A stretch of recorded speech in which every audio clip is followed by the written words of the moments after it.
Hi, I'm Max Bergman. And I'm Donatien Rui. And this is The Eurofile, a podcast where we look at Europe through a Washington lens.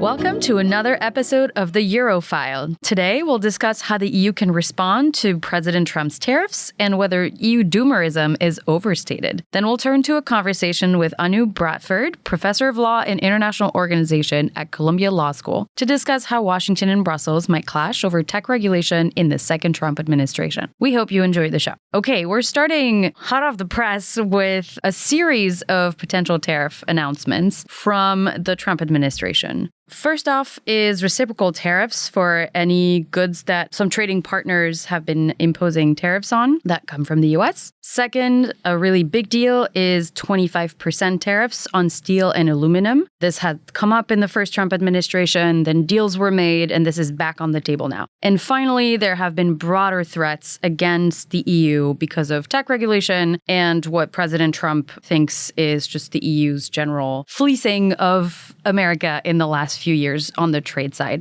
That's the picture of tariffs that the European Union is potentially facing. These are, at least from where I'm looking at, economic coercion tools that we usually see used against adversaries. So, using tariffs as a cudgel for potentially other policy priorities. But importantly, this is a really bad time for the EU. It's a big challenge to their growth agenda and industrial targets. So, Max, what can the EU do in the face of these tariffs? I think the EU has a lot of tools. In many ways, there's sort of an assumption that Europe is always weak and feckless and not able to act. And I think that's generally assumed here in Washington. Yet here on trade is where the EU is quite empowered to act. Maybe before we get into the actual tools of how Europe can respond, I do think it says something that Europe wasn't first on the target list. First, Trump went after Canada and Mexico and then seemingly cut a deal that doesn't really look all that substantive, and it may only last a month. And so, Canada and Mexico are still on the firing line. There were some tariffs against China.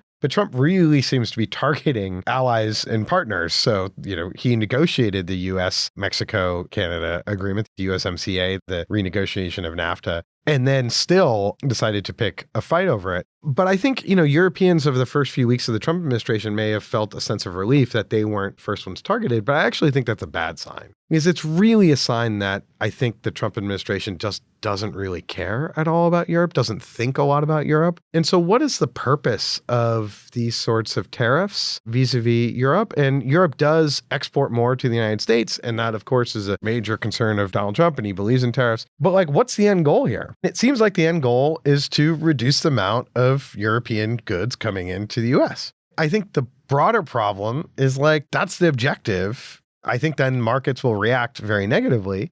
But I think what the Trump administration is underestimating to some degree is that Europe has all these tools to really hit back. One, what we see from the European Union is essentially throwing out sort of fig leaf concessions that may or may not be meaningful, not all that dissimilar to what Mexico and Canada did. So the EU kind of proposing, we'll buy more US LNG. Well, frankly, you shouldn't be buying Russian LNG. You're already buying, I think it's around 8 to 10 BCMs of Russian LNG. Yeah, stop doing that and buy American. I think that makes a lot of sense. Eastern Europeans would definitely agree with that. So would the Ukrainians. Great. But Trump will just say, okay, and then what? And so there's other suggestions. Christine Lagarde, the head of the ECB, basically says that the EU shouldn't do anything, that actually what will happen is just the exchange rate will shift. And so this will sort of all work out in the wash. But I think what we can expect is the EU will respond and has the ability to respond in the way it did during the first Trump administration, where it started hitting goods from red states, just as Canada was proposing to do.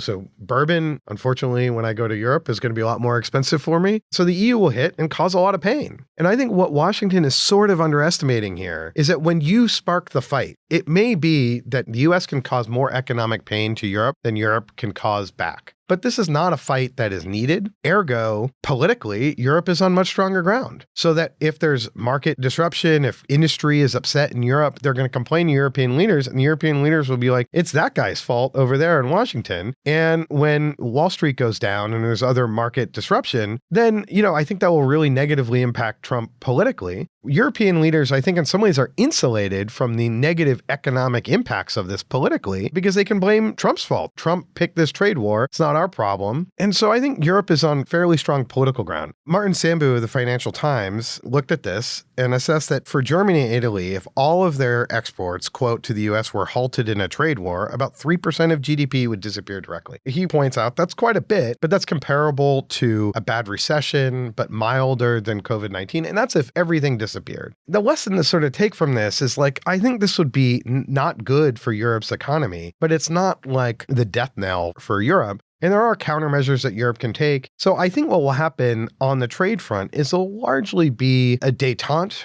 where sort of both sides are hit. Both sides have a bit of a bloody nose. And then I think it's going to prevent it from sort of spiraling out of control, in part because Europe is a strong actor and you don't really want to mess with it. Unlike Canada and Mexico that are deeply exposed to the US market, utterly integrated, and it could be a real sort of depression era event in these countries if they're suddenly cut off from the US market. For Europe, it's much less of a threat. I agree with your point on the political exposure for European leaders to this. They can definitely say, well, it's not us. We didn't start this. I do think that is a time-limited dynamic, though. If European publics do start feeling this, it might work for a little bit. And there's some level of anti-Trump sentiment in Europe, so leaders can definitely play on this. I think after a while, citizens are going to start expecting something to happen. At which point, as you said, they have tools. There's an escalation ladder that they can climb for all of these trade responses. So there's definitely a real dynamic. I think it's a little bit like the energy crisis that happened after the war, where they gave leaders a pass, but then 2-3 years later, you then see the far right sort of reviving itself or doing a bit better, in part because of the economic discontents. Another dynamic that's interesting to me is something that I think is a double-edged sword for European leaders in their response to this. And what we're seeing with this White House so far, at least, is in a way that's fairly classic for a Republican administration, and it's not a partisan statement, it's just an observation, is there's a high presence of corporate interests around the president. Obviously, the most visible is tech corporate interests, but there are others as well. So on the one hand, I think that makes the calculus a little bit complicated for European leaders because they look at this and say, well, there's the regular US policy interests, but now there's also corporate interests on top that we're not quite sure how to navigate. But at the same time, they also know that the people in those industries have the ear of the president. And they know that the president is quite reactive to the markets, but also to the pressure points. If it looks like those businesses are going to be put in difficult situations, including through tech regulations, et cetera, by European responses, that could be an entry point. It's just a hard one to navigate. No, I think definitely. But this is where I think actually when it comes to the coming collisions that are going to occur in transatlantic relations, and a quick plug, there's going to be a special report from my team on this. I think the trade area is actually one where I'm somebody's the least concerned about because I think there's a clear, US punches, Europe punches back. Alan Beattie of the Financial Times raised the question about whether the EU actually has the capacity to respond, whether the EU is sort of too much like a tortoise. And so the EU has these tools to respond, but whether it can respond as quickly as like Canada and Mexico, where you had Justin Trudeau coming out and saying, you do this tomorrow, we're going to do this tomorrow. In the EU, it can't quite work that way. I think what would happen there, though, is that you would just have Ursula von der Leyen, before she came out and gave a statement, would get on the phone with Berlin and Paris and maybe a few other countries and say, this is what we're doing. You on board? She would get the thumbs up, and then she would announce the European response. And then the machinery would work, double time to try to get it done. And maybe like a month, 2 months, who knows? Then the EU's response actually comes in, but everyone would know what the EU was then going to do. Well, and luckily, trade is one of those competencies where Brussels does not need to ask that much for permission from member states, so they could move faster. I think that's also why, unlike under the first Trump administration, it's less likely they'll go the WTO route this time because they know how long this can take, as well as the route of investigating, unfair subsidies, et cetera, because the machinery takes a very long time. All these other tools can go much faster. I think the one other area to watch out for is whether there's sort of allied partnering against the United States. And I think the Trump administration was about to stumble into facilitating that, particularly between Canada and the EU. And I think that we might see a real strengthening of relations between Brussels and Ottawa as they seek to coordinate how to respond. But what happened in the first Trump administration was there was an effort by the EU to also get on the phone with Tokyo and Seoul and Canberra to try to see, okay, can we do an allied front against these tariffs? And they weren't really successful. I think there's a question now of whether they would be successful, because I could see a lot of our Asian friends being like, I'm just going to be over here on the side and hope that this doesn't come for me. If this week is EU week and next week is, Japan and Korea week, then I think March could be our allies getting together to gang up on us in a coordinated response. And I think that's something to watch out for. And one of the things we did see in the first Trump administration is a bit more of our allies and partners starting to talk to each other more without coming through Washington. And on the trade front, there's a big question for the EU. Are you a free trading power? Do you believe in free trade? Von der Leyen signed the Mercosur deal over French objections. But what about other big ideas like going to Australia and renewing the talks on a free trade agreement? They have critical minerals. Going to CPTPP, the Trans-Pacific Partnership. This is something Cecilia Malmstrom, the former DG for Trade, has highlighted and called for, is that the EU could try to join that as the major anchor market. And so if the US is going to close itself off to Europe, Europe has options. And I think maybe that's a good segue to this question of European doomerism. Right now, there is, in the dialogue, both in Europe and in the United States, there is doomerism everywhere. It's almost like I heard a podcast host recently repeatedly say Europeans are feckless, but I'm trying to remember where I heard this. Well, yes, the fecklessness is the embrace of doomerism. And when I'm saying don't embrace the doomerism and don't be feckless, Europeans are very good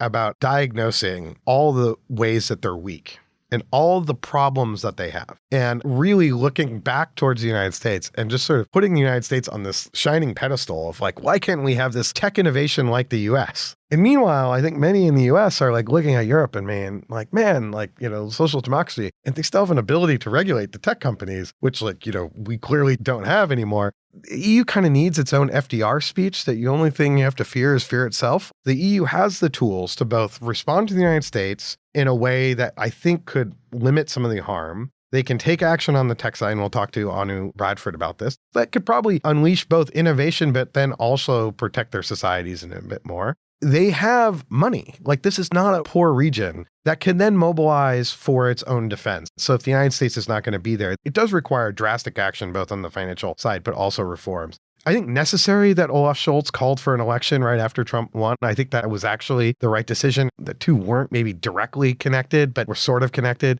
But what it's done is put Europe over the last few months just kind of spinning its wheels, waiting for a new German chancellor, waiting for a new direction to sort of chart a course. But then, if Friedrich Merz wins this election, we'll see what happens with the coalition. Europe has the capacity to go in a better direction. And so I am not one for Euro doomerism that you constantly perceive when reading European press. It's a nice exercise. I think it's a good thing to focus on what is going well or what can go well in the next few months, next few years. Out of Brussels and out of the continent in general. My instinct around this was to start by listing the most obvious challenges that they're facing, but take your point that they've done this enough, so maybe we don't need to do that. Some broad areas of alignment that I think are worth mentioning is obviously all the conversations around defense. This seems to be just a lot of goodwill catalyzing and focusing in the same direction, especially as U.S. security guarantees are a big source of debate and stress in Europe, the war in Ukraine, et cetera. So that's one big area. Another one you mentioned is around competitiveness and investments, et cetera. I think it's not just the impetus coming out of Brussels, but it's also, for the first time in a while, the moves, the political alignments in multiple governments across member states that are shifting to the right. This is a politics-neutral statement. I just think there's enough alignment on that side of the political spectrum at this point among member states. For example, in this competitiveness compass that the Commission put out to talk about coordinated national reforms, I think that political alignment can lead to enough political will to implement those reforms because, same as this statement said, a lot of these dynamics are at the national level in terms of competencies around labor markets and taxes, et cetera. But if you have enough national governments aligned on one side of the political spectrum, willing to push those reforms, it obviously trickles up to the EU level and to Brussels that can then push in that direction, including some level of deregulation, et cetera. Now, I will say, this is not a doomerism statement, but I would caution against misreading public sentiment and the signals that have come out of these elections, because deregulation and pro-growth agenda can also mean, let's say, deregulation of the labor market, which in a lot of these countries, that's not necessarily what people want, even if they voted for some more right-wing governments, potentially on the backs of issues like migration, but not economic issues.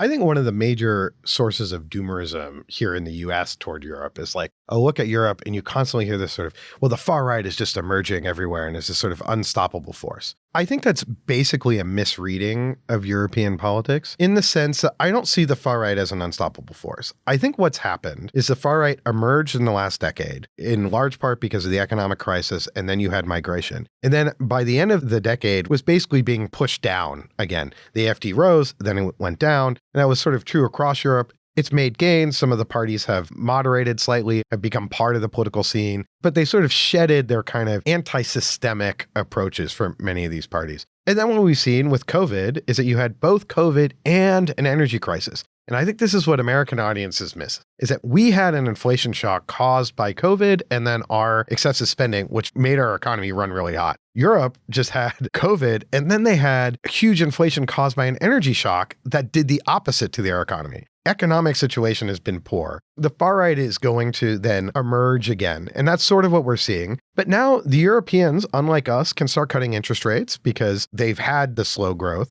And we haven't really seen the Trojan horses like Hungary really be able to block concerted EU efforts. Now we'll see. It is the big challenge of as the EU has to take a lot of proactive action to reform itself, whether it can do so because of these kind of Trojan horses inside. On the other hand, the EU is empowered to act without the Trojan horses to respond to negative shocks against it. So I feel pretty good about that. And the last thing I'd say is on the energy transition, the US is basically just about to hit the pause button. And Trump is really targeting a lot of the renewable energy sector and other things like that. And so the US was about to have this really emerging clean tech sector. Meanwhile, the EU has to move forward with the energy transition because it's critical for their economic competitiveness, because they're importing all the fossil fuels. That just makes their energy costs structurally higher. So it makes a lot more economic sense for the EU to continue on its renewable path. So I think when we talk about deregulation agendas, no doubt that the EU is getting over-regulated and there needs to be some reforms. But the actual economic impetus for the green transition is still there. And that I think will be quite good for European innovation and the European economy. So I think there's a lot of room there for Europe to come out of its kind of economic stagnation. You look at countries like Spain and Greece, Spain is the fastest growing economy in the rich world. Europe, there's a lot happening across the continent. And if Germany just gets rid of its debt brake, then a lot could change, I think, for the better. We'll see. And with that, why don't we turn to our conversation with Anu Bradford and the coming clash between the US and EU when it comes to technology regulation.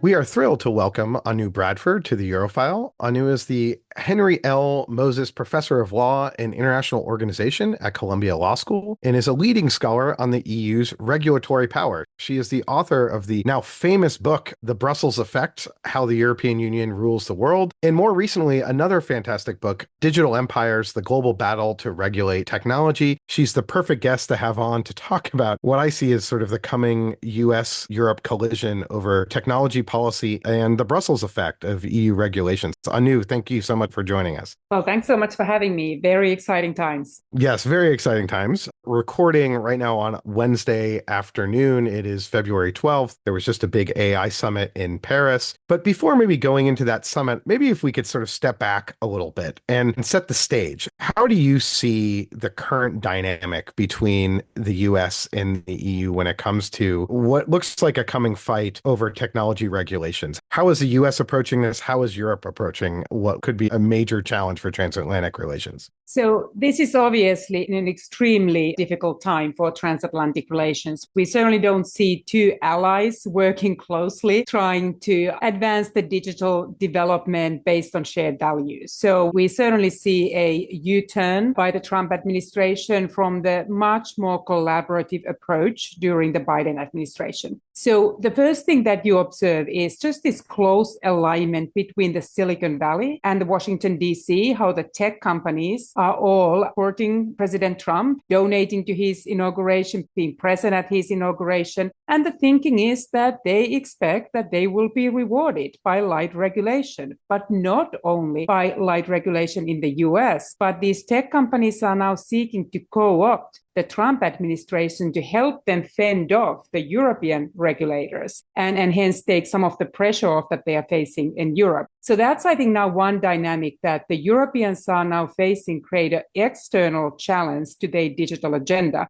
when you have increasingly assertive tech companies that are willing to push back on the regulation and are potentially benefiting from the support of Trump administration in doing so. The way I sort of see it is that the Biden administration was sort of sympathetic to regulating the tech companies. They didn't have the domestic juice to actually do it themselves, and therefore didn't really push the Europeans that hard. And now the US tech companies see a real opportunity. But I also am curious who you think has the leverage here, because on the one hand, US tech companies, are backed by the United States government making a hard push could really make headway. On the other hand, Europe is their second largest market. Many of them don't sell in China, don't have their products in China, which would be, potentially their largest external market. Who has the leverage in this upcoming fight? Does the EU actually have considerable leverage, and do you think it will use it? Yeah, so I really love the question because I think we've been having now this conversation whether we live in a techno-polar world, like Ian Bremmer is saying that ultimately, and I ask in my book whether the true digital empires are the tech companies themselves. But to ask that question right now, when these companies feel extremely assertive, and Elon Musk is not only running Tesla and his other companies, but also seem to be running the US government, I think the question is even more pertinent. But here, I think let's just recall what happened in Brazil when Elon Musk tried to basically threaten the Brazilians that he is not going to comply with Brazilian laws. And there was an individual judge who basically said, well, then X is not operating in the Brazilian market. And there was a real standoff where we looked at whether Elon Musk gets his way or whether the Brazilians will hold firm saying, look, we have our laws, and for you to operate on our market, you will obey our laws. And it was Elon who was the one who capitulated, not the Brazilians. So I think the Europeans should keep this one in mind, that ultimately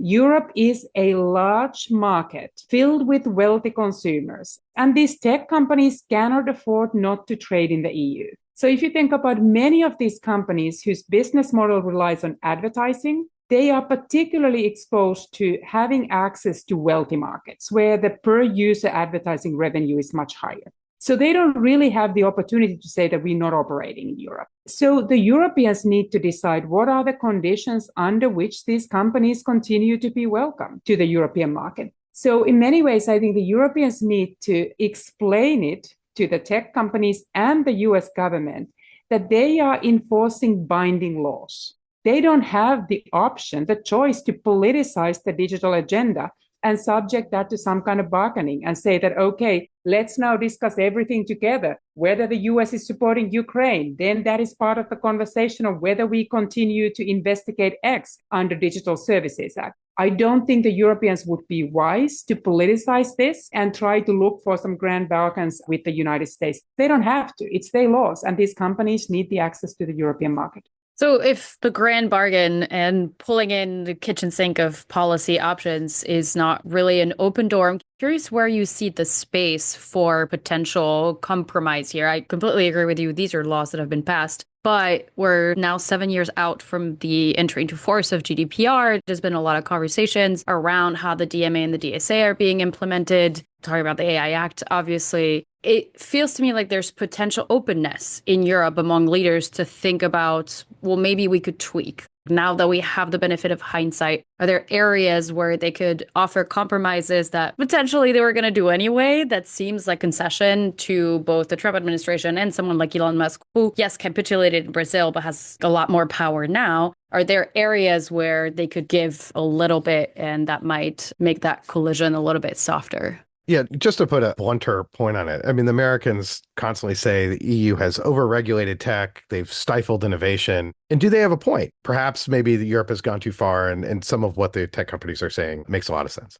Yeah, so I think you touched on something really important here. So we've talked now about this external challenge to the European digital agenda, but there's also an internal challenge. So I think the Europeans are themselves now becoming the biggest threat to the Brussels effect and their own regulatory agenda. Some of them are losing confidence in this direction. And I think partially it is exactly because the Europeans are increasingly conscious of the need for enhancing European tech competitiveness. I think the Draghi report was really monumental in elevating this conversation of how the Europeans need to not just regulate, but develop technologies. And he has a point. That is absolutely right, that the Europeans have been lagging behind the Americans and Chinese in developing technologies. Where I depart from this narrative is that I don't think the Europeans should be forced to choose between protecting digital rights and pursuing technological development.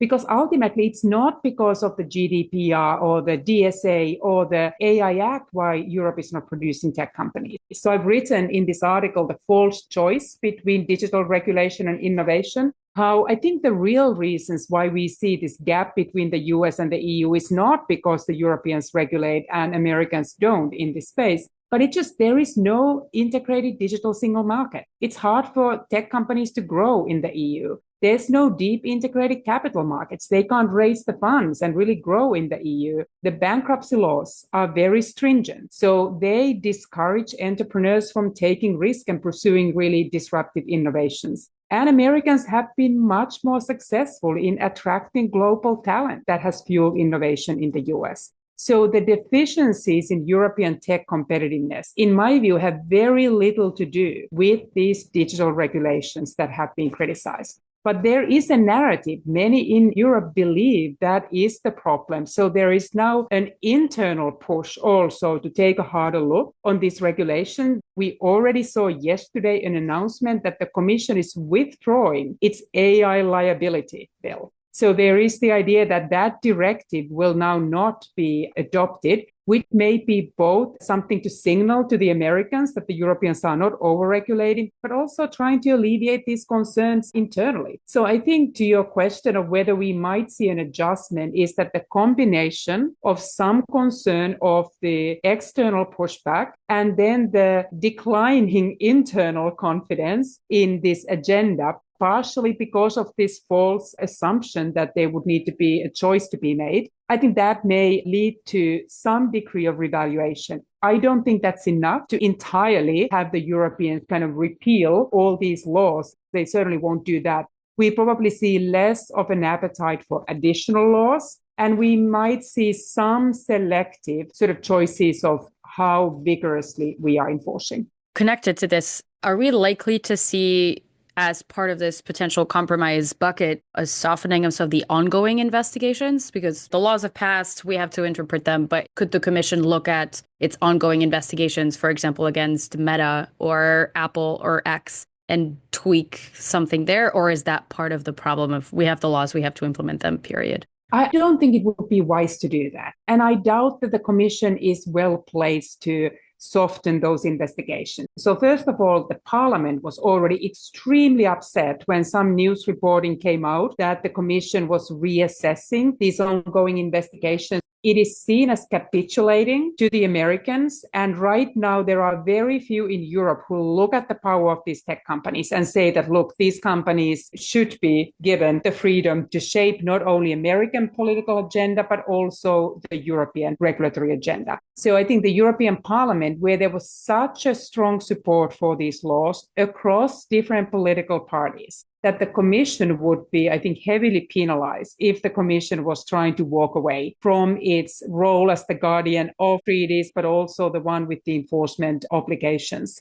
So I think the political cost domestically would be pretty high. And also just these tech companies are not just universally admired across Europe. So I think there's a lot of popular support to push back on the excess of these tech companies. So in that sense, I don't see that the politics of softening these investigations would work out well. And I think the Commission can read the room inside Europe and do that. And there's also this concern that ultimately these are binding laws. They also know that we have the European courts, that there are ways that these cases get litigated. So you have individuals like Max Schrems, who is known to take cases to the court if the GDPR is not upheld. And ultimately, the European Court of Justice is not negotiating. They are not looking to have bargains with the Trump administration. They are observing the laws, the regulations, the treaties. And I think the Commission needs to communicate that our hands are tied. We don't have a choice to drop these investigations, but that is something that we are going to enforce. So I am not sure that we see a massive sort of dramatic shift in the enforcement posture. But there, I think, will be a lot of thought that will go into how we communicate about what we are doing and why we are doing. And that's probably something that is hopefully helpful anyway. But ultimately, I think law is on their side. And one question that one can ask that maybe it's good that all these laws were passed under the last mandate. I am not sure whether we would see as brave of an attempt to have such an ambitious set of laws being passed through the Council and Parliament if we were trying to push these through in today's political environment. A few years ago, I was on stage interviewing Terry Breton in Washington, and I sort of asked him about the innovation question. And his response when it came to social media companies was like, well, it wasn't all that innovative. They invented them, and then you get massive scale because everyone speaks English in the United States. And then, Europe just made themselves open to adopting these same platforms, which gained scale. What was really interesting about your most recent book, Digital Empires, is I essentially think that there's a challenge that US tech companies face is that they have gained the scale. They are in Europe. But when you look at what China and others have done, and Russia in particular, where they've essentially blocked out US tech companies, created their own tech companies. And I guess the question I would have for you is, could Europe do the same? Effectively set up what we would describe here in the US as a sort of protectionist barriers, but then effectively allow European tech companies to begin to flourish. Now, you mentioned the problems of a lack of a capital markets union, but there are European tech companies. When you go to Estonia, you don't get an Uber, you get a Bolt. And there's no reason why a social media company couldn't then gain scale if Blue Sky wanted to reincorporate into Europe and then just adopt European laws. I guess the question is there an opportunity potentially economically for Europe through a bit of protectionism and protectionism through enforcing the laws on the books? And I use protectionism in quotes, but to really gain economic market share and begin to develop its own tech sector. This is where I think US tech companies may be really playing with fire. Yeah, so I'm not sure that I'm willing to embrace the idea that it's innovation through protectionism. I think that has worked for China in part because it is such a large domestic market and there's been enough of a domestic competition to push the companies to innovate. But in many ways, I take what you say that we need to ask a serious question as to what kind of innovations we want to see in Europe. If we are not comfortable with the surveillance capitalism model of these US tech giants, that may not be the one that we need to replicate or aim to have in Europe. So is there a way to encourage the kind of technological development and the kind of innovations that brings growth to Europe, but also does it consistent with our values? And in many ways, I think the DeepSeek breakthrough was a really encouraging moment because it broke this belief that scale is everything, that you cannot enter the AI race unless you can have these massive investments, massive amounts of data, the compute, and something that we almost had ceded the race to the Americans because they are the only ones who have the scale. And I think the DeepSeek showed us that you can innovate around constraints. This may be a manifestation of the Sputnik moment in China, that China has really now internalized that given that we are not going to get the chips from the US, we need to find a way to be more capital efficient, more energy efficient, and that might actually be a more sustainable path forward for everybody. But that also opens the opportunity that it can be European companies that don't have the same scale, but can still innovate. The same thing on the application layer. I think that's where the race is far from being finished, and the Europeans can certainly enter that race. So in many ways, I think for the decision makers, we need to think about what are the conditions for a competitive marketplace where we can have the European tech companies flourish. And there I go to those basic conditions that I talked about. Having an integrated digital single market is absolutely a key because you do need the scale. And that's something that the Europeans should be able to provide for the companies. And we need to think about how there can be venture capital in Europe available for these companies to grow and so forth. So I don't think we have done everything in Europe to make sure that it is a fertile space for European tech companies. So rather than thinking about we'll do it through industrial policy, we do it through subsidies, we do it through market restrictions. I think in many ways, the DeepSeek was an open source model. In many ways, ways embracing open innovation. And I think that's one message that Europeans can take away as well. So I think when we move to the domain of industrial policy, digital sovereignty, strategic autonomy, you need to be really careful how you do that. And just when we make these big announcements of how much money we are investing in AI, I welcome those announcements, but I think it's really careful how we spend that money and sort of what kind of innovation, but also what is the most efficient way of building that kind of infrastructure that really allows for multiple smaller companies to be established and to establish themselves and grow and scale and become global companies. I think you're right that there's a way to do this differently. Just because the American tech companies are so dominant, I think we've kind of mentally constrained ourselves to the one business model that they've offered, where obviously the usual thing of like, you're the product for a lot of these things. It doesn't have to be that way. As you said, DeepSeek is one example, but Mistral's Le Chat seems to be built with also privacy in mind. So there's ways to do this. Maybe to end on, you talked about there's still issues around an integrated single digital market. What are those hurdles? And is there a will to try to break through them? I agree with your assessment that it's unlikely these laws would have passed in this commission. There seems to be a political will of support for deregulating a little bit. So would this be the right time for some of these hurdles to come down? And related to this, could we even see, I don't know, American capital coming in to try to support those innovations? If you think about the reports by Enrico Letta and Mario Draghi, both of them recognize the fragmentation as a major impediment for the growth of European tech companies. So there certainly is now a strong intellectual, analytical, political foundation to make those changes and try to make progress in the domain that is already within the competencies of the European institutions. I think we can distinguish across different types of barriers. So one barrier is language, and that's harder to get rid of. So it was much easier for Amazon to start as an online bookseller in the US when there was a uniform demand for English-speaking books. We don't have the same in Europe. There are many books written in languages that don't have a cross sort of pan-European demand.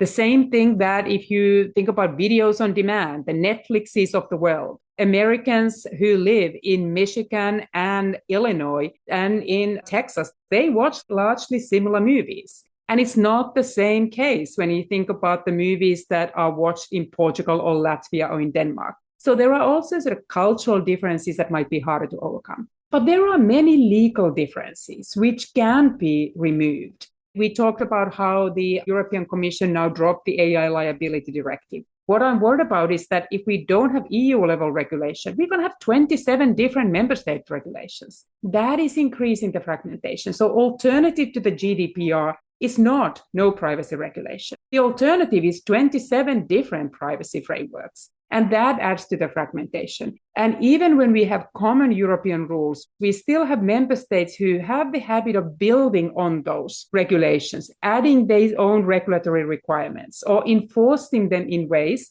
that still add burdens to the European companies. So I think that would be one kind of low-hanging fruit that we really need to go one by one. What are the regulatory differences that really can be eradicated? It doesn't make as big of a press conference as announcing that you're putting 200 billion into AI development. You need lots of lawyers and accountants to figure out how to do that. But it's still very important. So in many ways, I think the moment is there for having the kind of foundational conversation that this is an existential challenge. It is the foundation for European growth. It's the foundation for the kinds of technological sovereignty that is decisive for the future economic security, for geopolitical security of the Europeans, and it just has to be done. So in that sense, I'm hopeful that there would be the kind of moment now with the shakeup of the transatlantic relations, with the kind of hard truth that the Europeans cannot rely on the US as an ally. It really is more on its own, and it needs to very deliberately and very rapidly build that technological sovereignty. And what is the best way of doing that? So in that sense, I welcome the urgency of Draghi's message saying that Europe needs to radically change,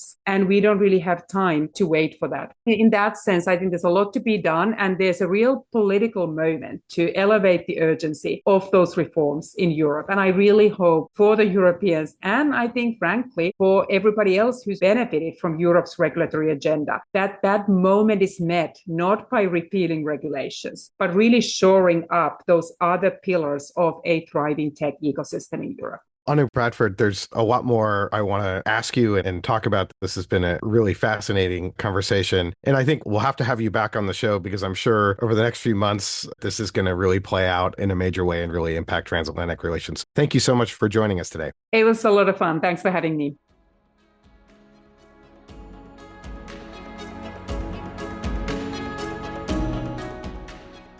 That's it for today's episode. As always, if you enjoyed the show, please subscribe and leave us a review wherever you get your podcasts. You may also be interested in our sister podcast, Russian Roulette, which covers the latest on Vladimir Putin's Russia and the ongoing war in Ukraine.